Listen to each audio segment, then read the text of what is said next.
G'day Jafffa Adventures, Terry King here. Welcome to the channel. Well, if you haven't already guessed, it's time to fit a Stone Stomper to this zonerv and Toyota 200 series combination. Now I have what might be a reasonably unique setup here. First of all, I've got a Kaymar rear bar with a dual jerry can holder and a spare tire carrier. The challenge that presents are these latching mechanisms. The bar for the Stone Stomper needs to be below these latches so that you can unlatch these things without disconnecting your Stone Stomper. Secondly, I got a Shocker air hitch, which gives us a reasonably limited space here to hook up that crossbar. Thirdly, along my K-bar bar here, I got an air outlet here that runs into my air tank, and I got a water outlet here that runs up to the front shower in the pump. Ideally, I want to be able to access those two. However, if I can't access this one, I do have a second point just behind the tailgate here. I provided all that information to Stone Stomper. They got a pretty decent website where you can set up your particular use case, and I'm going to see whether that actually worked in my case. You got a similar challenge to this?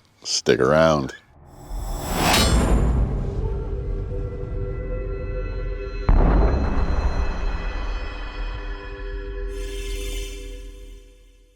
Now the first thing I got to do is hook up this bar. Don't know whether the camera can pick it or not, but it has actually got a little bit of a curve to it, which is meant to sort of run along the bottom of your bumper. And this bit here is the bit that can change for your different applications. Now on mine, it's on the top of the bar facing up. But this can be changed to a plate, it can go on the bottom of the bar facing down, and that all gets worked out in the website when you put in your use application. When I did put all my information on the website, Stone Stomper did give me a call for some clarifications on some measurements, which I did clarify with them. So let's see what the outcome of that was. The measurement between this plate and this bar was particularly important in my case to make sure that this would fit inside of there.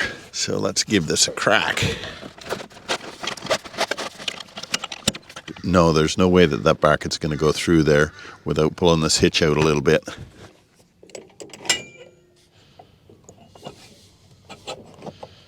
There we go, that fits through there now. Push my hitch back in. Temporarily run my bolt through here. Temporarily run my hitch pin back in. All right, let's see what we got here. Definitely clears the water, that's awesome. Definitely clears my air tank. Can close and latch this jerry can holder, which means I'll certainly be able to close and latch the spare tire side. Here's a potential spanner in the works. That's my trailer plug there. Yeah, that is gonna foul. That sucks. And I can't fit it underneath either, which you wouldn't want to do anyway. All right, let me give this some thought. Now I've tightened that bracket up. I moved it as far forward as possible. I've still left a gap here so that it doesn't chafe on the Shocker hitch. My Anderson I can sneak through there, no dramas, but this trailer plug will not go. So that sucker is going to have to move somewhere. Maybe up under this. That would get it up and out of the road. Maybe I can simply angle it so that it comes out like this, and then the trailer plug plugs in like this on an angle. That might work. I could bend this bar down, but then I open up this gap for stones to come through, so that's not a very good option. I could peel this canvas back, notch out this bar, and weld a drop like this. That would allow that trailer plug to slide in there. I'll start with unscrewing this plug and see where that gets me. Now I removed this trailer plug, and I removed my Anderson plug from the mounts. I got plenty of cable length there now. So here's my evil genius plan. Got myself a piece of plate steel. It's about 5-6 mil thick. I'm gonna weld that bit of plate steel up underneath that bracket there. I can still get my hand in here to undo the spare tire. And then when that's welded in place, I will affix both the Anderson plug and the trailer plug to that plate. And that clears my Stone Stomper. That means I don't need to make any modifications to the bar at all.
All right, there's our finished plate.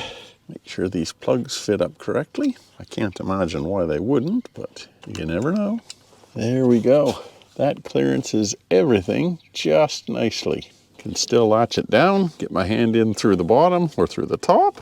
All right, let me button that up completely. All right, there's the unit in situ and all bolted up properly. Can get my hand in there nice and easy to get the spare wheel carrier unhitched. Used a bit of blue Loctite just to hold those bolts in. And there's enough clearance on the top of the Anderson to click that one in place. And also enough clearance to click the trailer plug in place. That loop can then sit on top of the Stone Stomper.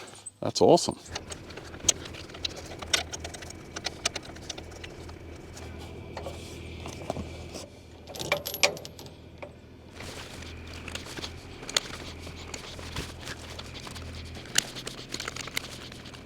All right, that Stone Stomper's laying in place. I got it connected up to that bar. Got the safety chains in place. Got the breakaway brake in place. In the corner of the Stone Stomper, they're saying to put these little brackets in place. Got little stainless steel D-shackles that hold it there. Instructions are saying rinse and repeat on the other side.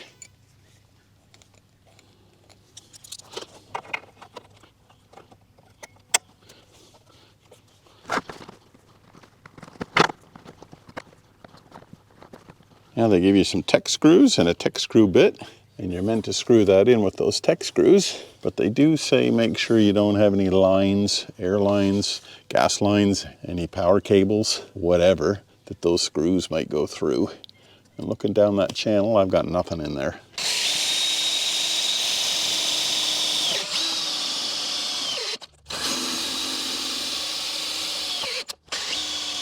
Bracket number 2.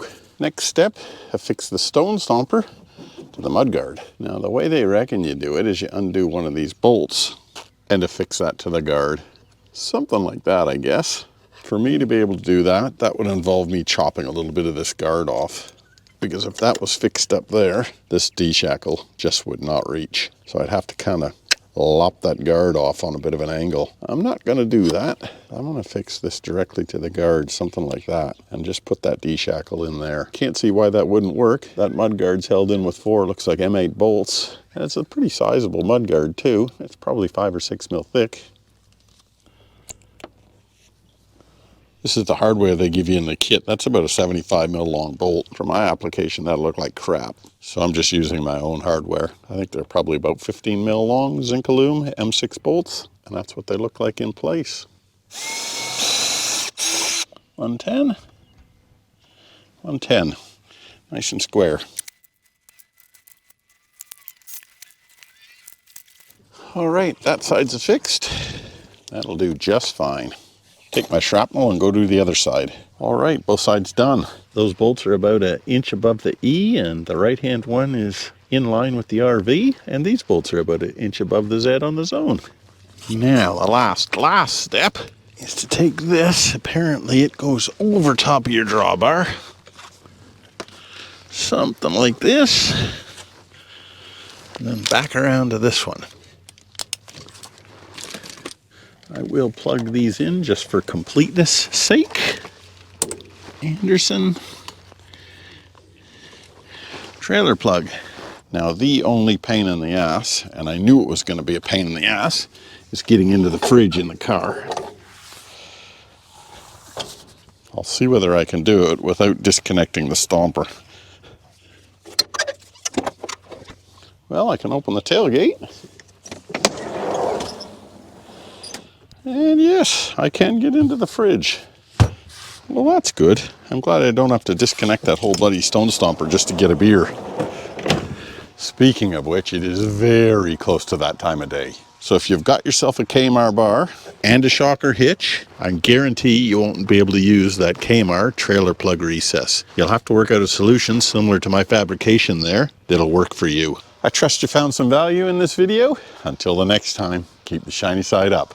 Bye now.